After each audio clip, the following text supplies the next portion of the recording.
খৈৰাবাৰীত নতুনকৈ indoor stadium আৰু এখন ফুটবল ষ্টেডিয়াম আজি আমাৰ অসম চৰকাৰৰ নেতৃত্বত সেইটো বনোৱা হৈছে খালেগাঁও সমষ্টি হিচাপে।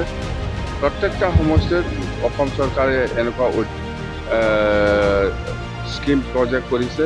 আমাৰ ডক্টৰ হেমন্ত বিশ্ব শৰ্মা ডাঙৰীয়া আজি ইয়াৰে সেইটো আমি আমাৰ অসমৰ কেবিনেট মন্ত্ৰী জয়ন্ত মল্ল বৰুৱা ডাঙৰীয়া আছে, বিশ্বজিৎ দৈমাৰী ডাঙৰীয়া আছে, লগতে লেমচাও দৈমাৰী ডাঙৰীয়া আছে। আমি একেলগে এই কাৰ্যসূচীটো ইতিমধ্যে অপেনিং চেৰিমনিটো আমি শেষ কৰিলোঁ।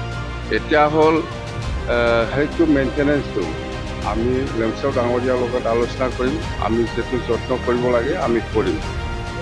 আৰু মুঠতে খুব ভাল ইনিচিয়েটিভ এইটো আমাৰ CM ছাৰৰ কাৰণে। গোটেই অসমতে এইটো সমষ্টি ৱাইজত আছে।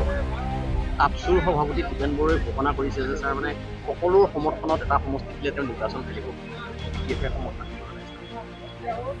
কাৰ সমৰ্থন? কংগ্ৰেছো দিব লাগিব, বিজেপিও দিব লাগিব, all party, CPM, CPI, UDF, BPF, Congress, BJP আৰু কি পাৰ্টি আছে অসমত?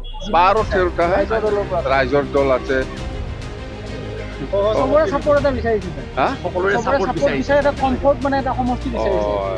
ক'ত বা আছে এনেকুৱা সমষ্টি? মইতো দেখা নাই এনেকুৱা সমষ্টি।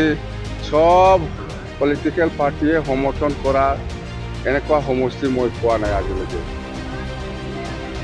কংগ্ৰেছ ছাপৰ্ট, অল ছাপৰ্ট মানে কংগ্ৰেছো দিব লাগিব, UDFও দিব লাগিব, BPFও দিব লাগিব, বিজেপিও দিব লাগিব, UPPও দিব লাগিব বা ৰাইজৰ দল দিব লাগিব। বহুত পলিটিকেল পাৰ্টি আছে। এনেকুৱা ইমান ভাল ষ্টেট মই আজিৰ দিনত অসমত বিচাৰি পোৱা নাই। মই আজি মহিলাসকলৰ কাৰণে কি খবৰ? 40 লাখ মহিলাই আজি 9,000 টকাকৈ এইটোতো আমাৰ অসমৰ মুখ্যমন্ত্ৰী ডাঙৰে কেতিয়াবাই ঘোষণা কৰিছে। আজি 10 তাৰিখ মাৰ্চ 9,000কৈ আমাৰ কি কয় এইটো অৰুণোদয় পোৱাসকলৰ কাৰণে 9,000কৈ দিয়া হ'ব বুলি। এইটো আজিৰ দিনৰ কথা নহয়। CM ছাৰে 1 মাহ 2 মাহ আগৰ পৰাই এনাউন্স কৰি আছে। খুব ভাল।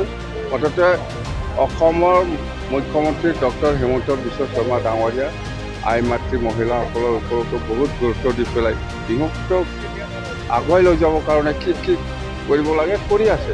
স্পৰ্টছৰ হওক, মুঠতে এভৰিথিং। ছাৰ ভূপেন বৰাই আমন্ত্ৰণ জনালে আপোনাৰ এইটো সন্মান জনাম বুলি কৈছে যোৱাকালি।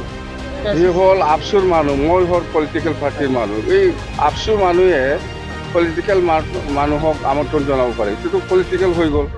নাই, পলিটিকেল পাৰ্টিত যদি আপুনি আমন্ত্ৰণ জনায় তেওঁ সন্মান জনাম বুলি কৈছে যোৱাকালি। মোক বাৰু যাম পা নিচিনা ভাবিছে।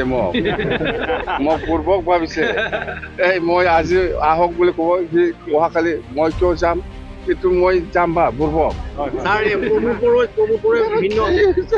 কিমান পূৰ্বক ভাবিছে মোক। মই আমন্ত্ৰণ কৰিলে আহিব বুলি। এইবিলাক কথা মই জিন্দগী বিশ্বাস নকৰোঁ।